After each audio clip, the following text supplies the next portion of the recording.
Bueno, buenas tardes. Buenas tardes. Es un placer estar aquí con vosotros.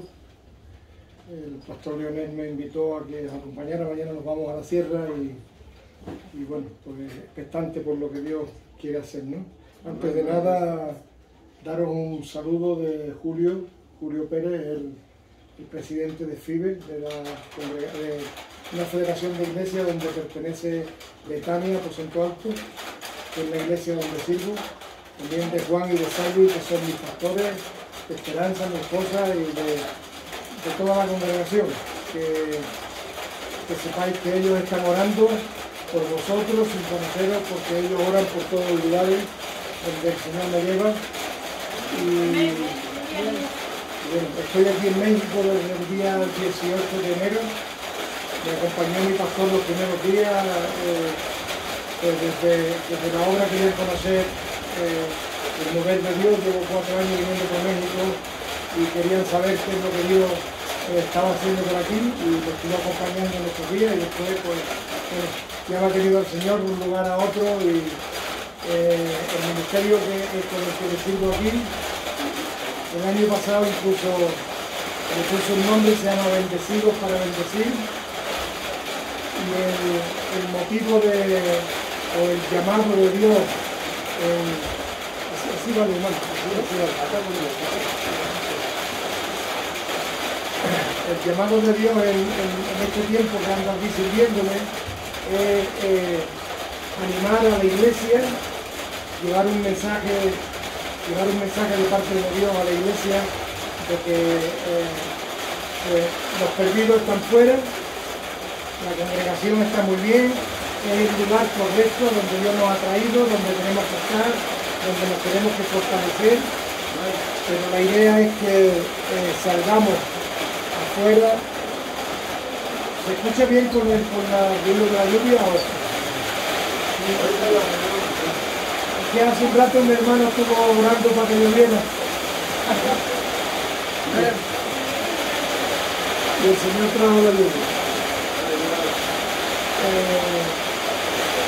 Te digo que el propósito de Jesús cuando estuvo con nosotros se resume todo su ministerio en la Gran Comisión. Él estuvo enseñando muchas cosas durante 3 años, estuvo enseñando muy duro a los apóstoles, tuvieron un cursillo intensivo de 3 años, porque no solamente era lo que él predicaba y lo que él hacía, sino que aparte, cuando estaba solo, el Señor le aumentaba todavía más el conocimiento, y cuando llega el momento de partir, pues él resume todo su ministerio en la Gran Comisión. Entonces, todo lo que os he enseñado es para que ahora vayáis y lleváis el Evangelio al resto de la nación. Y todavía esa idea de Jesús todavía prevalece, y pues bueno, tampoco quiero dejar pasar por alto algo que está sucediendo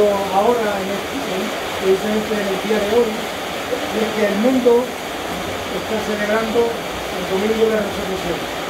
Hoy celebra todo el mundo, incluso la gente que solamente se acuerda de Dios en esta fecha, pues celebran un acto importante que fue que Jesús resucitó.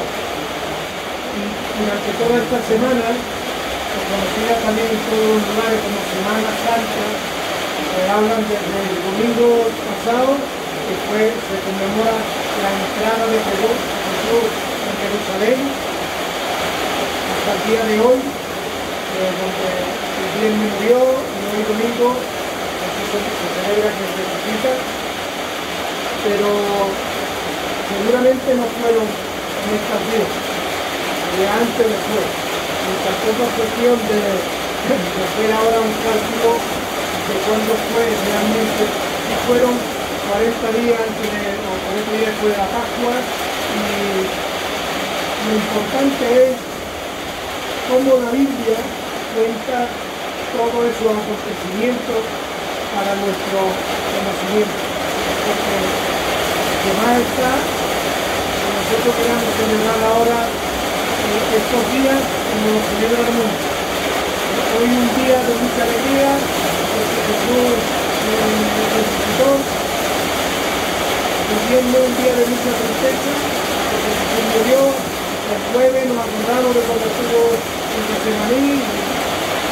Todo ese tipo de cosas, en realidad, tienen que tener un valor y una carga espiritual en nosotros, más allá que celebrarlo un día concreto. La resurrección de Cristo es algo que tiene que estar presente en nuestra vida todos los días y en todo momento, porque fue algo crucial en la historia de la humanidad y que cambió tu vida y cambió la mía, y que nos invita a entender que todo lo que ocurrió tenía un propósito.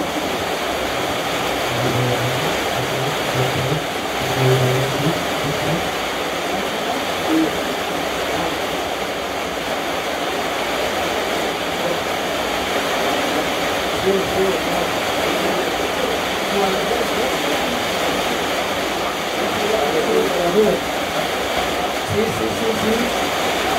Hola.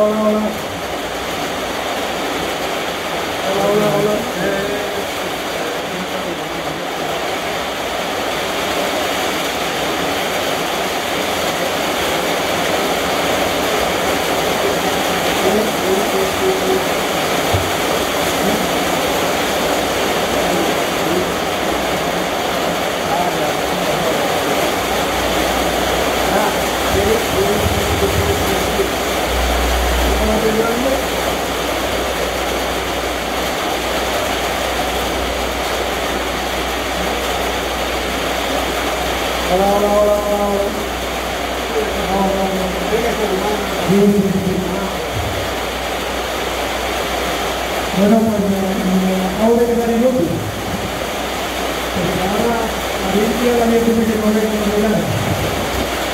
Bueno, os decía que lo importante es que entendamos que todo esto que ocurrió tiene una enseñanza espiritual.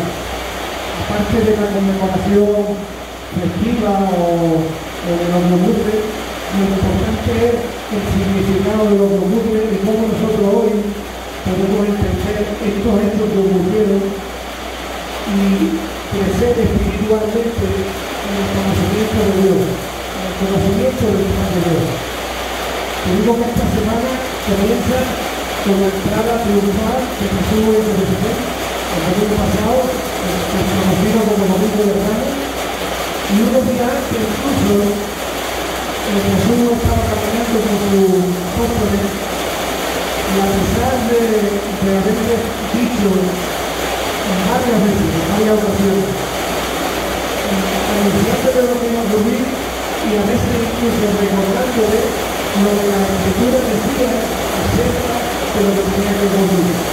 Porque todo lo que ocurrió yo estaba en el plano dicho por los profetas, que tenía que ser así.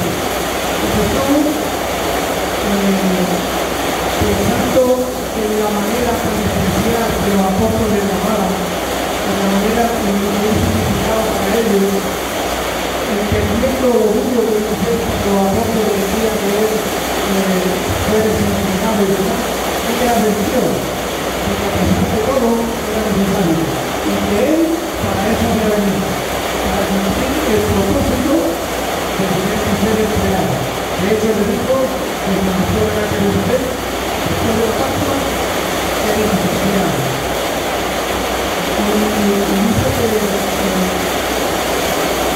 los apóstoles reciben esta experiencia, pero cuando uno puede camino, unos días antes del camino de Ramos, Jesús le dice, esto es necesario para llegar a Jerusalén. La actitud de los apóstoles fue de increíble. Y le dijeron, no, Jesús, a Jerusalén no vamos, porque si vamos a Jerusalén tenemos la noche, a mí te van a ganar, te van a castigar, te van a azotar, te van a crucificar y van a morir. No le dijeron que iban a resucitar, sino que se quedaron en la muerte.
no hay sensibilización.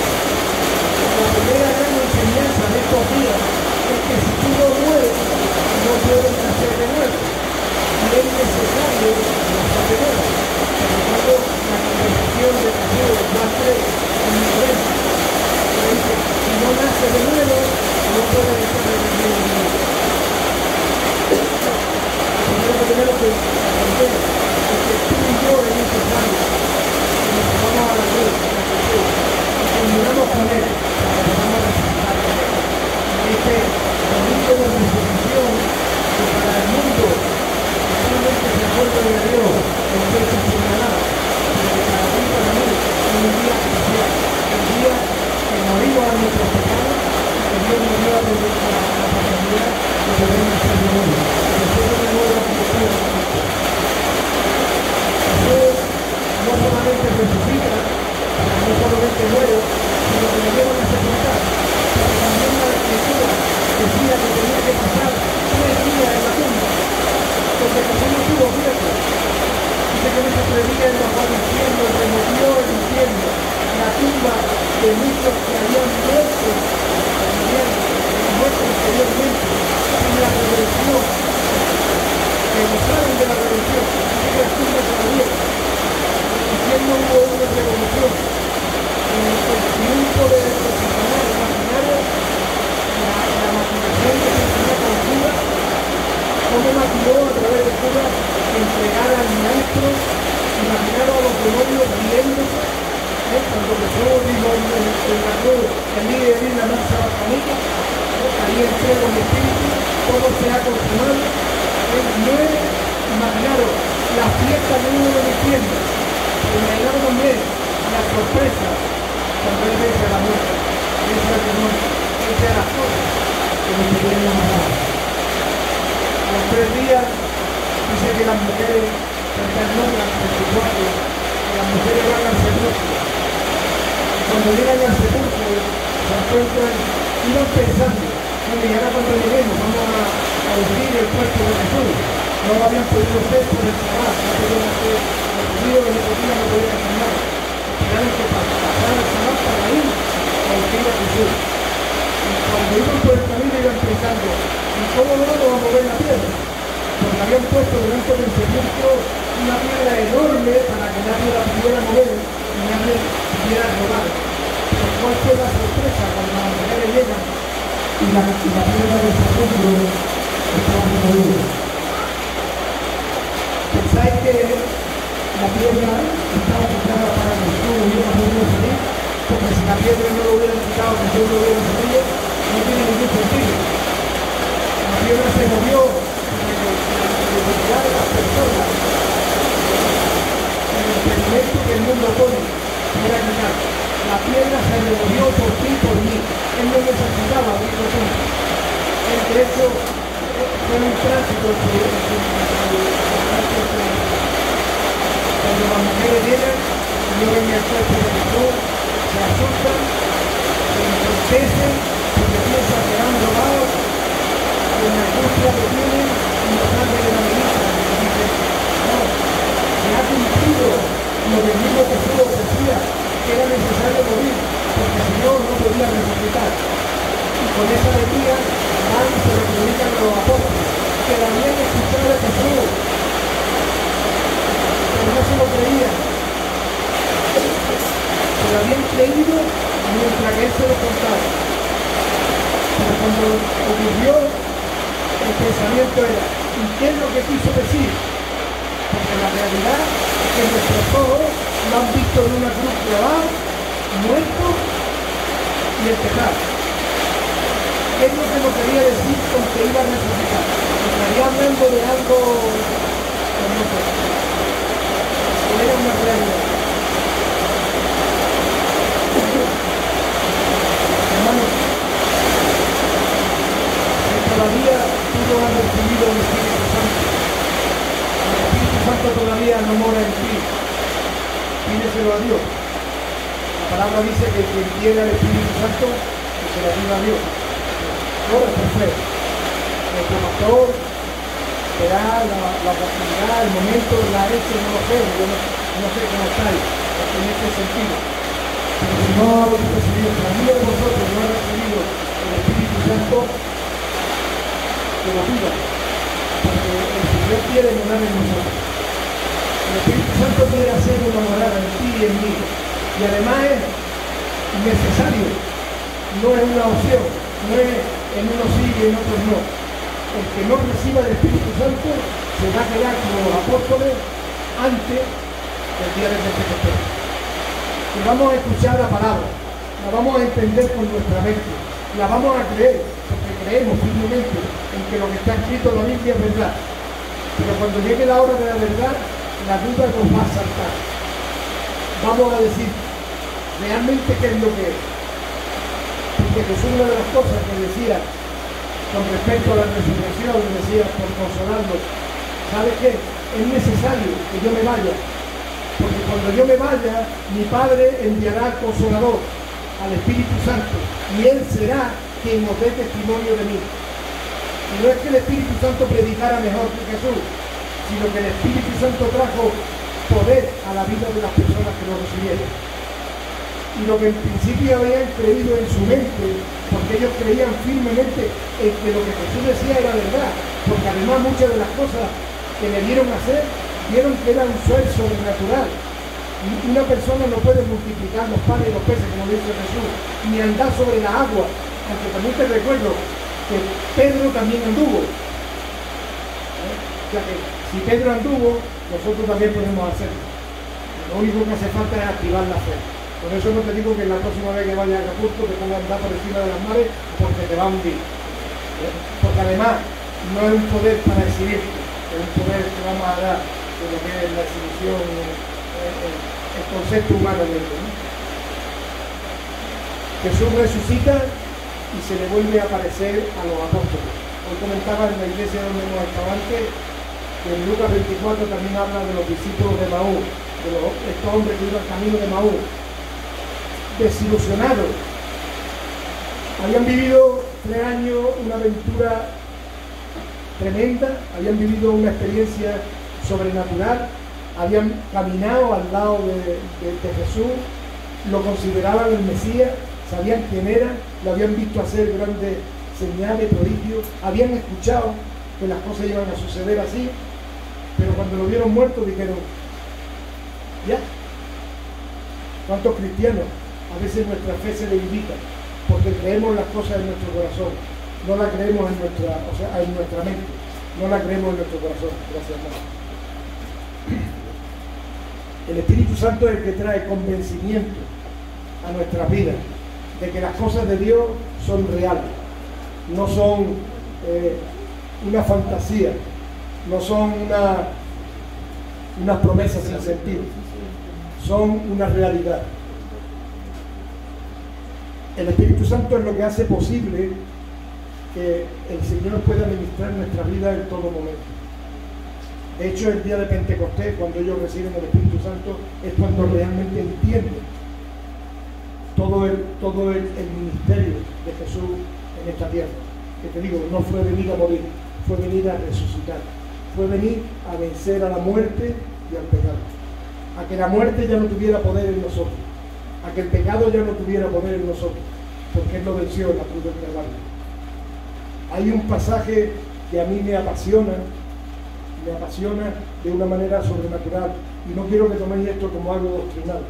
Esto es algo que Dios me hizo experimentar y que me gusta compartirlo, porque aunque no causa la sensación que a mí me causó, porque cuando yo lo cuente vosotros vais a recibir un logo, vais a recibir una historia que yo os voy a contar. Cuando yo lo recibí una revelación de Dios a mi corazón que me hizo estremecer, que me hizo cambiar por completo el concepto que yo tenía de la obra de Jesús en el Calvario.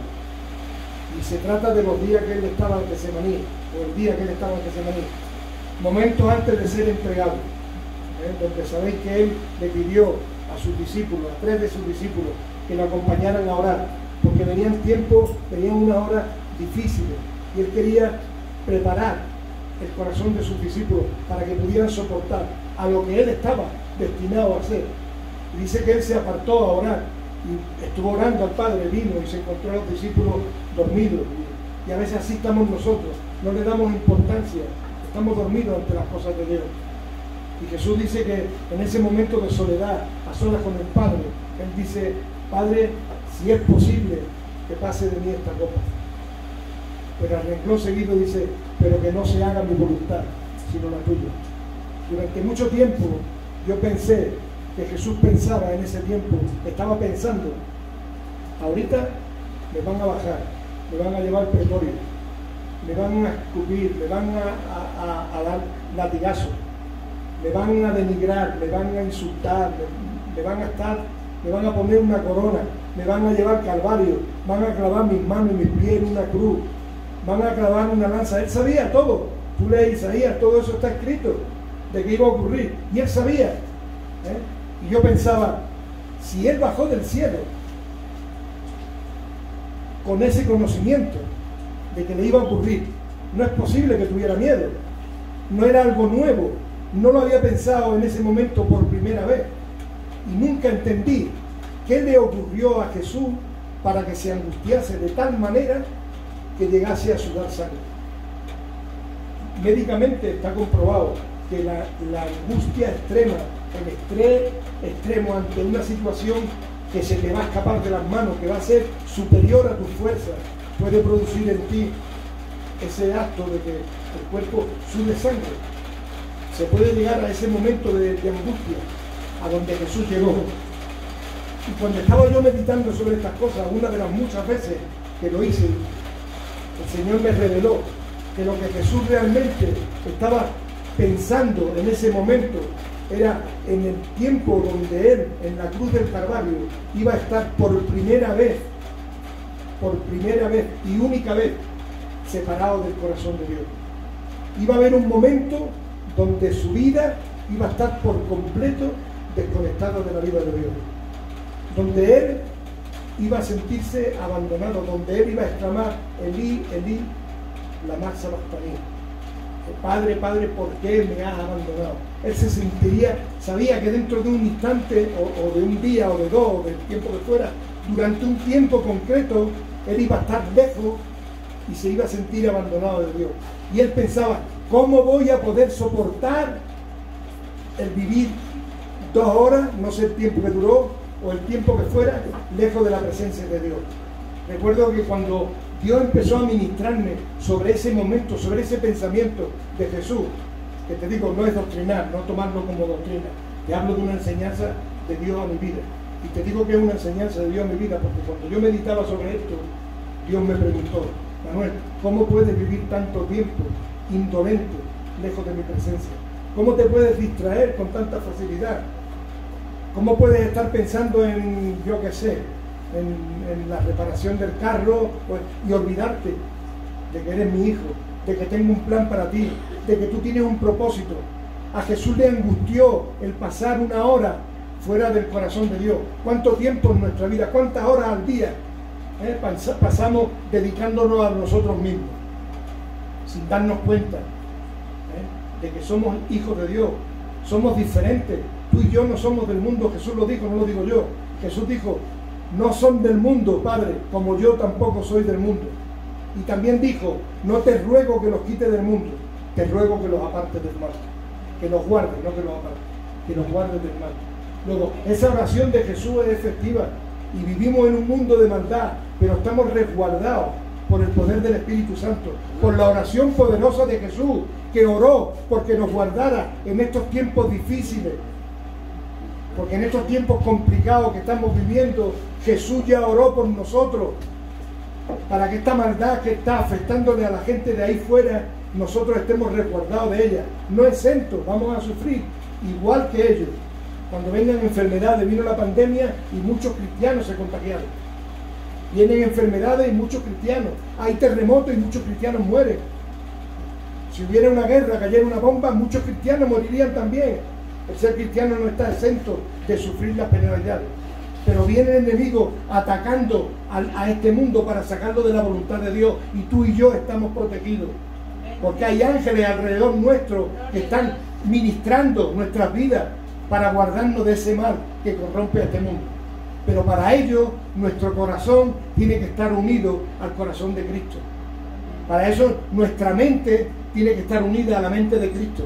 Para eso tenemos que hacer efectivo lo que Santiago decía, orad sin cesar, que nuestra mente sea una súplica constante, diaria, en cada momento, que el Señor esté al control de las cosas que vamos a hacer y por qué lo vamos a hacer. La iglesia de Cristo es una iglesia misionera, porque Él fue misionero. Él no se estableció en Jerusalén y en la carpintería de su padre. Dijo, ahora vamos a quitar la carpintería y vamos a hacer aquí una iglesia, y aquí ya hacer la sinagoga y aquí ya enseñar. Él salió cuando comenzó su ministerio y recorrió un lugar y otro, y a todos los lugares iba enseñando. Y sacó a la gente de sus oficios, de sus trabajos, y los involucró en la obra. La iglesia de Cristo es una iglesia de discípulos que hacen discípulos. Porque Jesús se dedicó durante 3 años de su ministerio a discipular a 12 personas. A 12, porque a Judas también lo discipuló. Y nos enseña con eso que la decisión de qué hacer no es en estar 3 años con el maestro. ¿Cuántos años tendremos que vivir nosotros enseñándonos a otros y no llegaremos nunca a la altura que ellos, de esa maestría que ellos recibieron? La misma que recibió Pedro, recibió Judas. Judas decidió en su libertad venderlo y los demás decidieron seguirlo. Con esto la enseñanza es, ¿tú qué vas a hacer? Llegó un momento en que por la dureza de su predicación, que tampoco era dura, era simplemente real, basta ya de vender un evangelio light, de vender un evangelio que decir, los cristianos somos supermanes, a los cristianos no nos ocurre nada, los cristianos vamos a vivir mejor que nadie. No, ¿sabe lo que dijo Jesús? En el mundo tendréis aflicción, pero no os angustiéis, yo he vencido al mundo. Luego claro que vendrán cosas, pero Él venció a todas las cosas que nos pueden venir. Y a los que aman a Dios, todas las cosas le ayudan a bien, conforme al propósito con que han sido llamados. Entonces, si tú tienes un llamado de parte de Dios, a tu vida van a venir pruebas. Gloria a Dios por las pruebas que nos hacen crecer. Los padres, sabéis que los niños, cuando van a dar un estirón, cuando crecen, generalmente se ponen primero enfermos. Les duele la garganta, tienen cualquier enfermedad, y después de estar unos días los niños enfermos, cuando se levantan, la madre le va a poner los pantalones y dice, vaya tela, ya le tengo que comprar al niño unos pantalones, ya no tengo ni pastilla para bajar. Porque los niños crecen, porque en el dolor, en la enfermedad, en el sufrimiento, hay crecimiento. Y en la vida espiritual ocurre igual. Cuando en nuestra vida vienen momentos difíciles y nos aferramos a la palabra y los pasamos y aprendemos a caminar por el desierto. ¿Cuántas veces en nuestra vida vamos a entrar en el desierto? Gloria a Dios por el desierto, porque en el desierto estás tú y Dios solo. El Señor nos lleva al desierto cuando nos entretenemos con todas las cosas y empezamos a dejar el plan de Dios en un lado. Y el Señor viene y nos da un tirón de oreja y nos lleva a un lugar donde estamos Él y nosotros. Pero gloria a Dios también, te digo, nosotros no estamos diseñados a vivir en el desierto, pero sí a pasar por el desierto. Cuando pasamos por el desierto solo, cuando vienen las pruebas y tú quieres salir de ellas por tu propia fuerza, en el desierto tú miras hacia adelante y ¿sabes lo que ves? Arena. Y más arena. Y más arena. Y la arena no se acaba. Y de pronto te parece que hay allí unas palmeras y un poco de agua. Hasta te fuerza, y cuando llega y va a meter la cabeza en el agua, es un espejismo. Y también lo hay en el desierto. Y sigue habiendo arena y arena. Pero la palabra de Dios dice, alzaré mis ojos a los montes. ¿De dónde vendrá mi socorro? Mi socorro viene del Señor, que hizo los cielos y la tierra. Y cuando en el desierto miramos arriba y miramos a Dios y decimos, Señor, ¿por qué me has traído al desierto? No, decimos, Señor, ¿para qué me has traído aquí? ¿Dónde estoy fallando? ¿Qué es lo que me quieres enseñar? Y Él nos enseña a caminar por ahí. Y nos enseña a crecer en las dificultades. Y empieza a añadir a nuestra vida situaciones que nos van a hacer fuertes ante las inclemencias de las cosas que nos van a ocurrir. Cuando viene una desgracia grande y no hay consuelo, la muerte de un ser muy querido y no hay consuelo, no podemos estar a la altura de la gente que no conoce a Dios. Claro que nos entristece, yo me entristecí mucho el día que murió mi madre, pero recibí el consuelo de Dios y traté de transmitir ese consuelo a la gente que estaba a mi alrededor, porque dice la palabra de Dios: bendito sea el Dios y Padre de nuestro Señor Jesucristo, Dios de toda consolación, que nos consuela para que nosotros podamos consolar. Los cristianos tenemos que aprender a caminar de una manera distinta. Y te digo que esta gente que habían vivido con Jesús todos estos acontecimientos que ahora el mundo está celebrando, lo habían vivido de primera mano. Jesús se lo había explicado, no solamente los profetas lo habían dicho, sino que Jesús le había dicho: ahora es el tiempo del cumplimiento. Ahora todas las cosas que estaban anunciándose en los escritos, ahora se van a cumplir. Es necesario que yo vaya a Jerusalén y que me entregue. Pero te repito, cuando Él dijo vamos a Jerusalén, los discípulos quisieron impedirle que fuera. Pero Él no, Él fue porque tenían que cumplirse todas las cosas. Cuando Él murió, Él le había dicho que era necesario morir, porque tenía que resucitar. Y los discípulos no lo habían creído. Porque cuando las mujeres van y le dicen: el Señor no está, el ángel nos ha dicho cómo buscáis entre los muertos al que está vivo, los discípulos la tomaron por loca. Pedro y Juan salieron corriendo a la tumba a verlo y vieron que la tumba estaba vacía. Y cuando volvieron, nadie les creía. Fue necesario que Jesús se apareciera delante de ellos y le dijera: paz a vosotros. Y cuando lo vieron, no solamente lo vieron, sino que Él les mostró las manos y le dijo: venid, tocad mis llagas, soy yo. Esta llaga es los clavos. Cuando me visteis el muerto, no estaba muerto, estaba cumpliendo el plan de Dios. Después Tomás, el incrédulo, como no estaba, él dijo: hasta que yo no vea, no creo. Pero ¿sabes lo bueno de Tomás? Que no se fue, no dijo estáis locos, se quedó. Y cuando Jesús vuelve de nuevo, se va a Tomás y le dice: ven, Tomás, lo mismo que le había dicho a los otros: mete tus dedos en la llaga. Jesús quiere mostrarnos, Jesús quiere mostrarse a nuestras vidas y que entendamos espiritualmente el motivo, la grandeza de la resurrección. Que no sea un día de celebración como el mundo celebra, que sea una constante real en nuestra vida, porque nuestra vida cambió porque Él resucitó. Nosotros fuimos perdonados de pecados porque Él pagó en la cruz del Calvario esos pecados que tú y yo jamás podríamos pagar. Él será nuestro abogado cuando estemos delante del tribunal justo de Dios y se vean nuestras actas de delito, y por lo que hemos hecho, yo no sé tú, a mí me condenarían a muerte 7 veces todos los días. Pero ahí estará mi abogado diciendo: Padre, lo que Manuel hizo es motivo de muerte, pero yo pagué con mi muerte los delitos de él.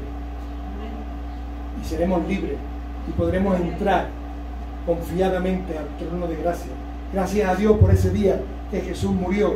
Y uno de los grandes milagros que ocurrieron fue que el velo del templo se rasgó.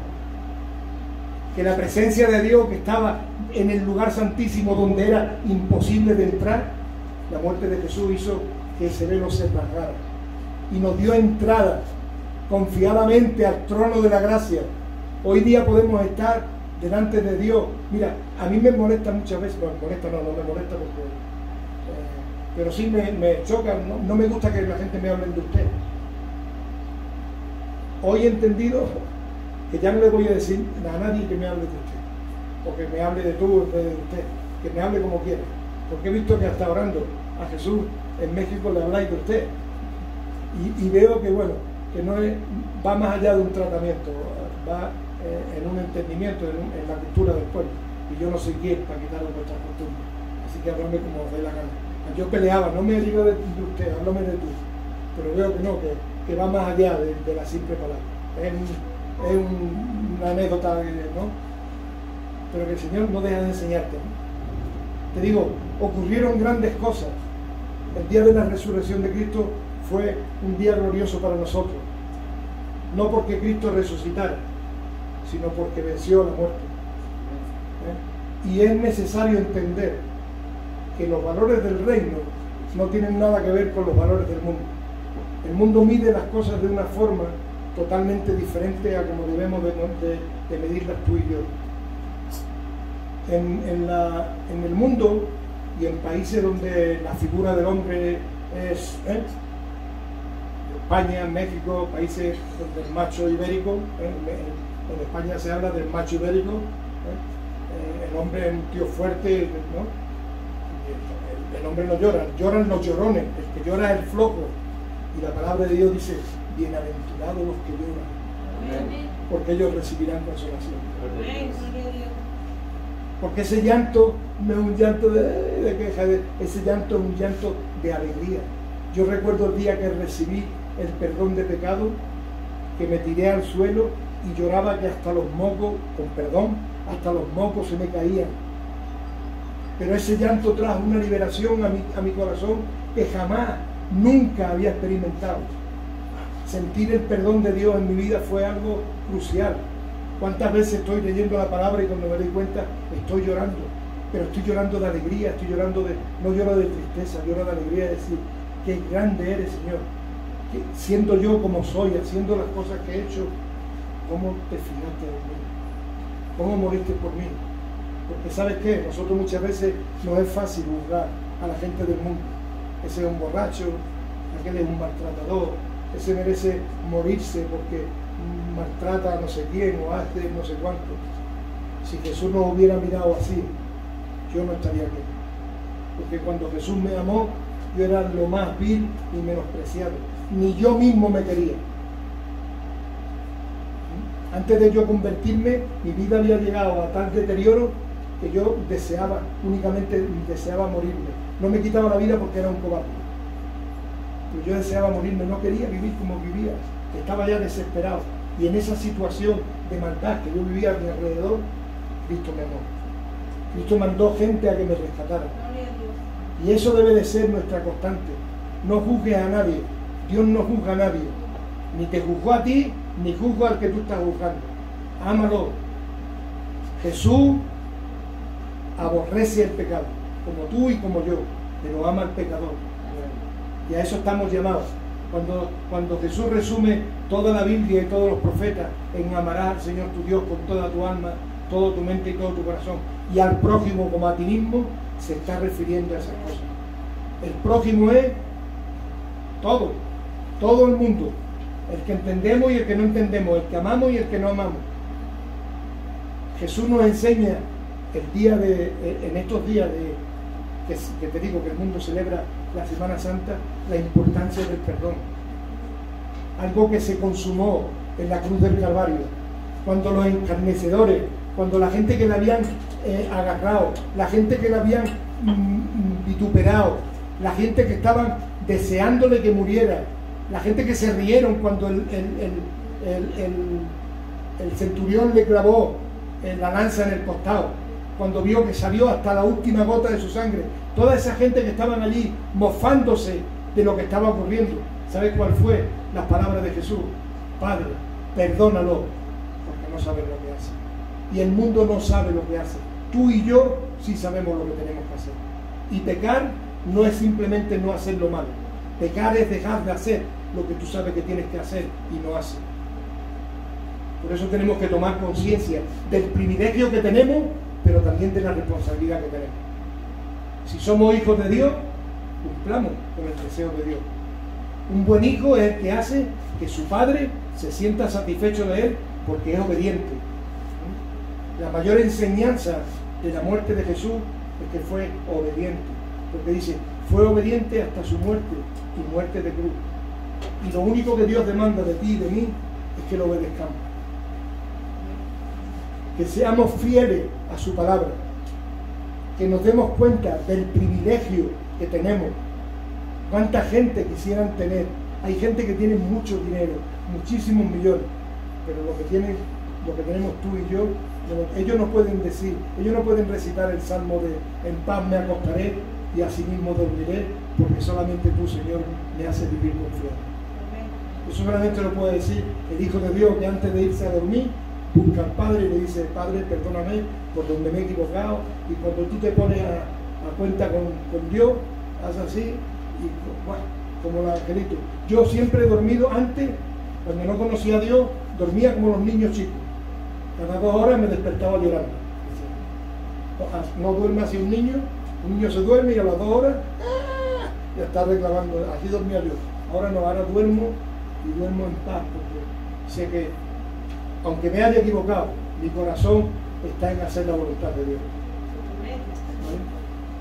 Entonces, hermanos, aprendamos de estos días, que no sean para nosotros una celebración más, que sea un recordatorio de la importancia, de lo que realmente es importante.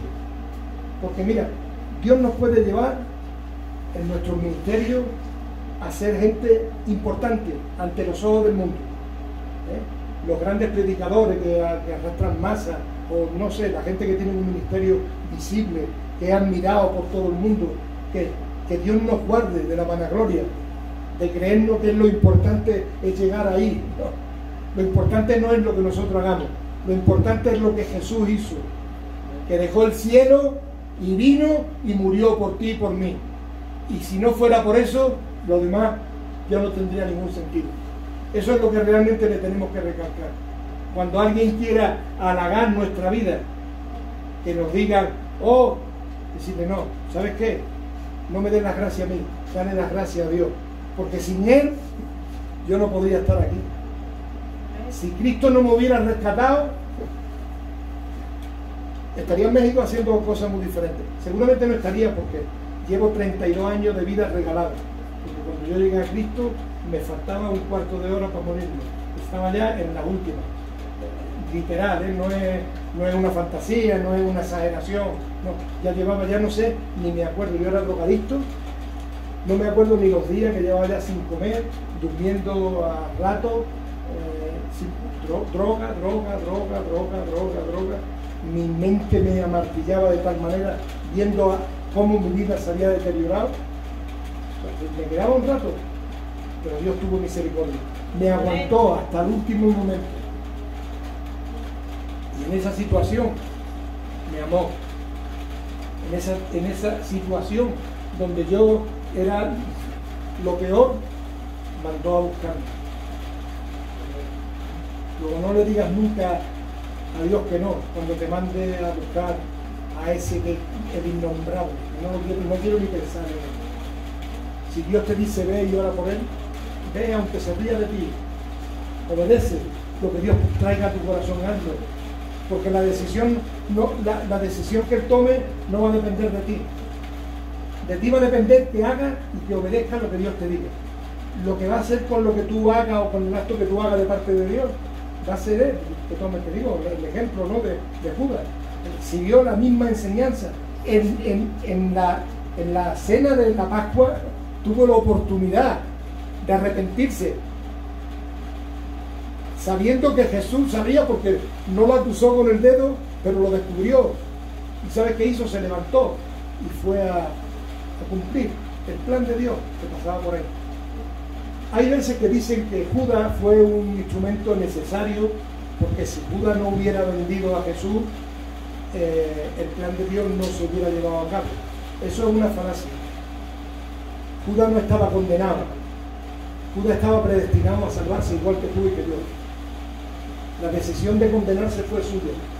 Si Judas no hubiera vendido a Jesús, lo hubieran entregado de cualquier otra manera, porque el plan de Dios se tenía que cumplir. Hay veces que piensan de que Judas fue un instrumento necesario y lo quieren justificar de alguna manera diciendo, no, es que si Judas no lo vende, si Judas no lo vende, de alguna otra forma hubieran apresado a Jesús. Dios le dio la oportunidad y nos enseña, es decir, hasta el último momento que tengas aliento, tienes la oportunidad. Mira, tuvo la oportunidad incluso después de venderlo, si no hubiera sido tan cobarde de quitarse la vida y hubiera ido y le hubiera dicho, Jesús, perdóname, mi debilidad me hizo, hoy estaría en el paraíso. Pedro fue advertido y le dijo, Pedro, me negarás 3 veces. Y Pedro le dijo, ¿quién, yo? Pedro que era, no hombre, no, antes de negarte a ti. Y cuando llegó la hora, ¿qué pasó? Que lo negó. Y dice que cuando lo negó por 3ª vez, Jesús pasaba por allí. Lo llevaban de un lugar a otro. Y lo miró. Y la mirada de Jesús se cruzó con la de Pedro.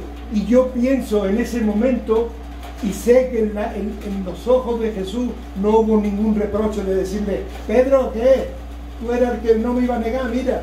no hubo ningún reproche. Jesús lo miró de tal manera que Pedro se angustió y lloró desconsoladamente porque vio en los ojos del Maestro el amor que le tenía. Esas son las cosas que tenemos que quedarnos con estos momentos que pasaron, que estamos celebrando ahora. ¿Hasta dónde llegaba la misericordia de Jesús? ¿Hasta dónde nos quiere enseñar a nosotros que debe de llegar esa misericordia? ¿No os imagináis cómo fue esa, o habéis parado a pensar alguna vez cómo fue ese cruce de mirada? No hubo reproche. Era decirle, era necesario que te dieras cuenta que no es por tu fuerza, que no es por tu fuerza, es por mi gracia, que no es por lo que tú quieras hacer, es por lo que yo, no sé explicarte bien cómo es, ¿no? Pero es así, no depende de lo que tú y yo hagamos, depende de la misericordia de Dios, es su gracia, su todo.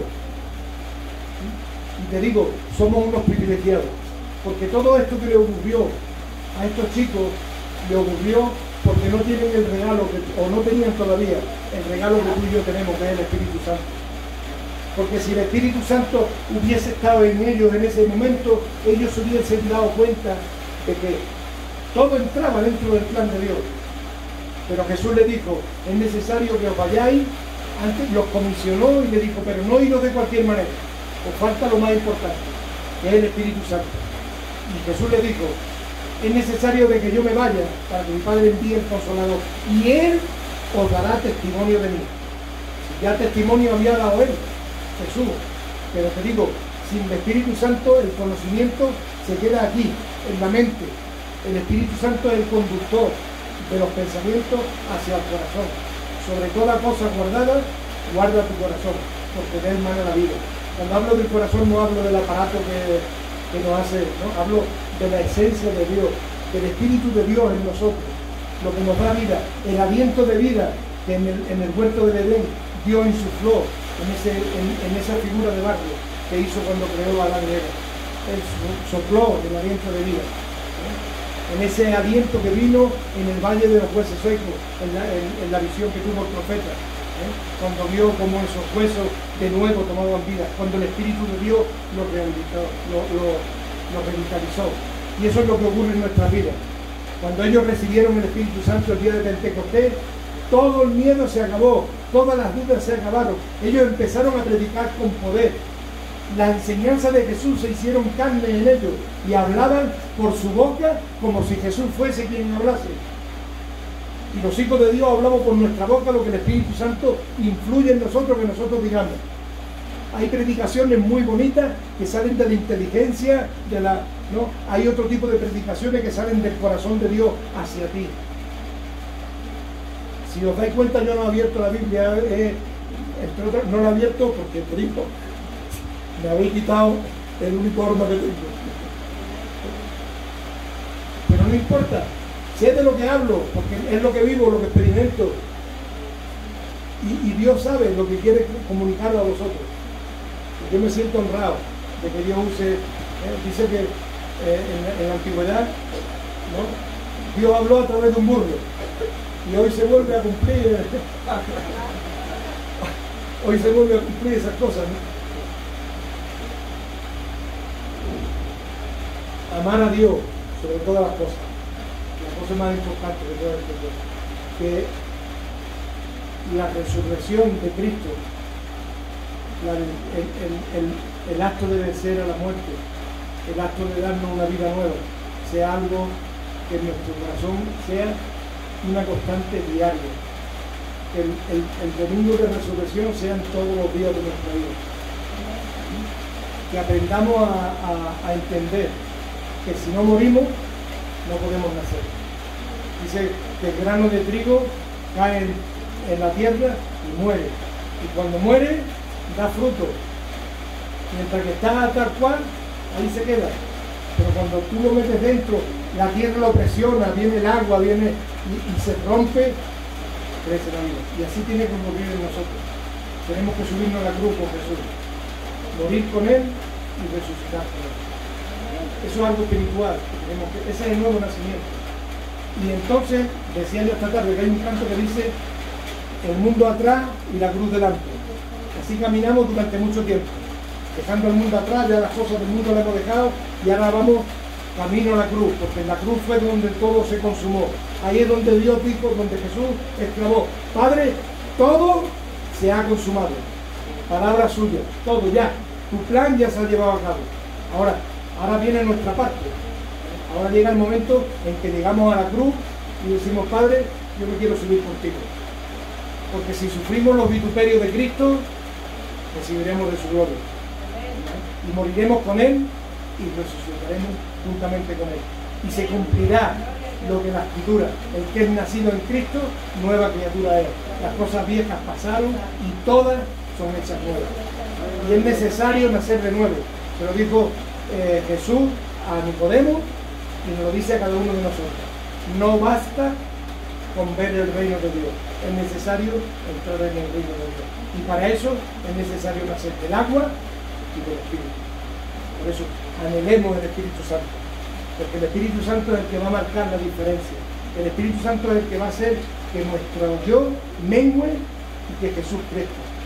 El que va a hacer que nosotros, nuestra naturaleza pecaminosa sea cada vez más pequeña y la gloria de Cristo se manifieste con más poder en nuestra vida. Así vamos a poder ser la luz y la sal de este mundo que necesita este mundo. Cuando Cristo en nosotros haga todas esas cosas. Cristo en mí, esperanza de gloria. Así que muchas gracias por este tiempo. Gracias al pastor Leonel, a su esposa, por permitirme estar aquí con vosotros. Y que Dios nos siga bendiciendo, que Dios siga usando nuestra vida y que nos pongamos las pilas. Te lo digo, los perdidos están fuera. Y que si esta iglesia se queda pequeña, en vez de... Bueno, si se puede todavía tirar de una pared, la tiráis.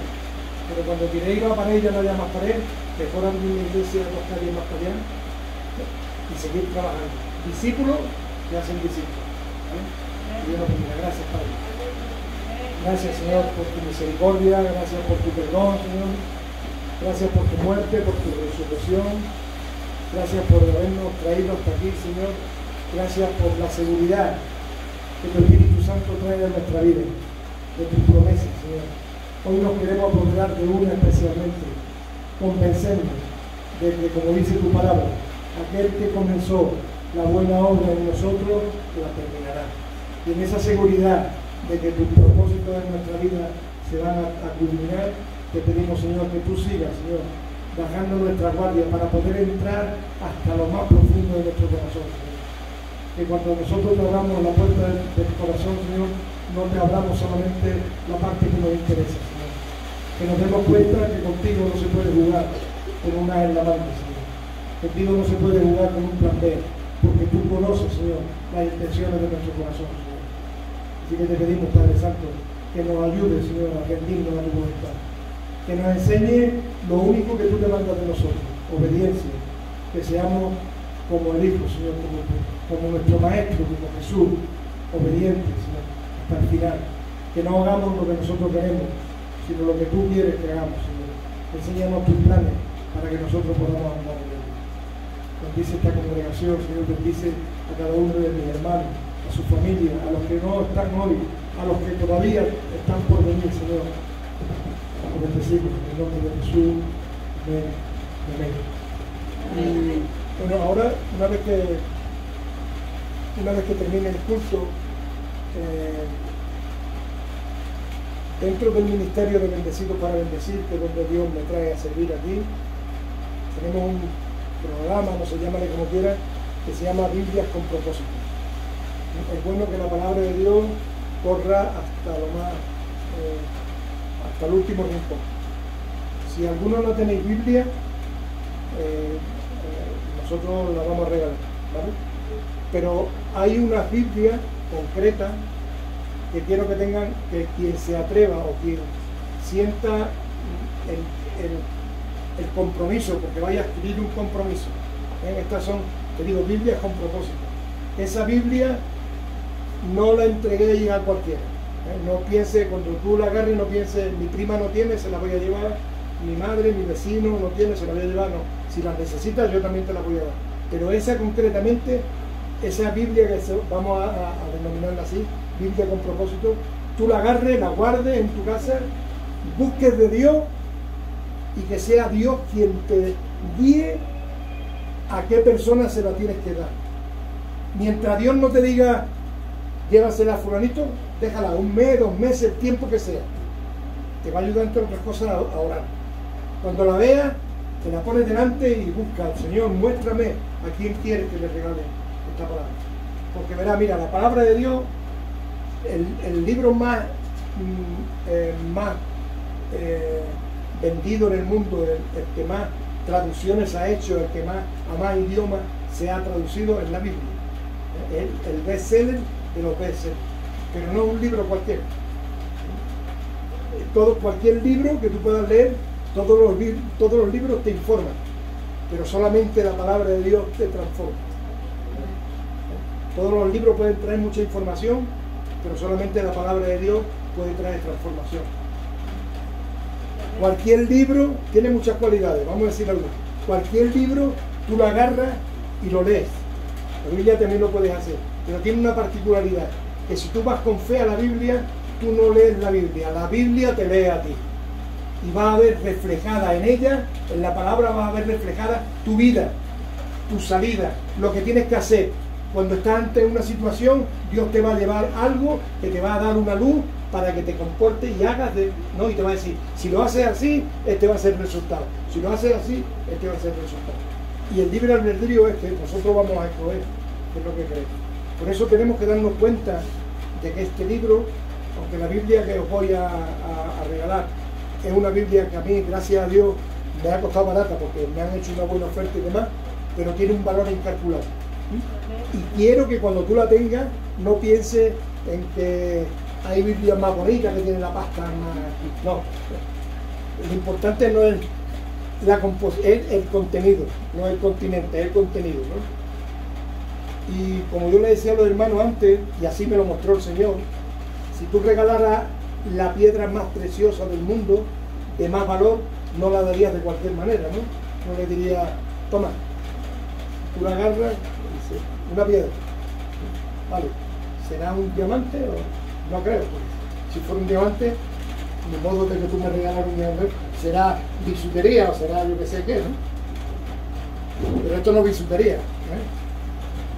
No hay nada más valioso en el mundo de esto. Te pueden regalar un chalet de lujo en Cancún o en la Riviera Maya, en cualquier sitio, el más lujoso, que cuando te mueras se va a quedar aquí. Pero esto, si logra transformar tu vida, te va a dar una casa en la Jerusalén celestial. Calles de oro, mar de cristal, no hay muerte, no hay enfermedad. Con esa sabiendo lo que vamos a regalar, no lo hagamos de cualquier manera. A la persona que se la demos, explícale qué es lo que le está regalando, cómo tiene que cuidarla, cómo tiene que leerla. Ofrécete, de alguna manera vas a entrar dentro de la gran comisión, ofrécete a enseñarle, a escudriñarla, a leerla, a amarla, a que la haga suya, que te acompañe a la iglesia, discípulalo en su casa mientras que él no quiera venir, porque igual no viene por lo que sea. Preocúpate de ello. Pues repito, la iglesia de Cristo es una iglesia de discípulos que hace discípulos. Así que Dios nos bendiga.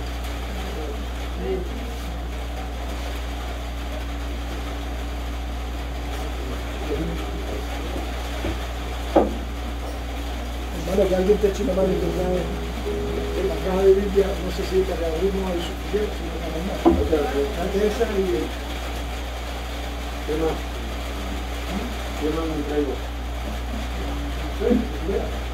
Nada más la...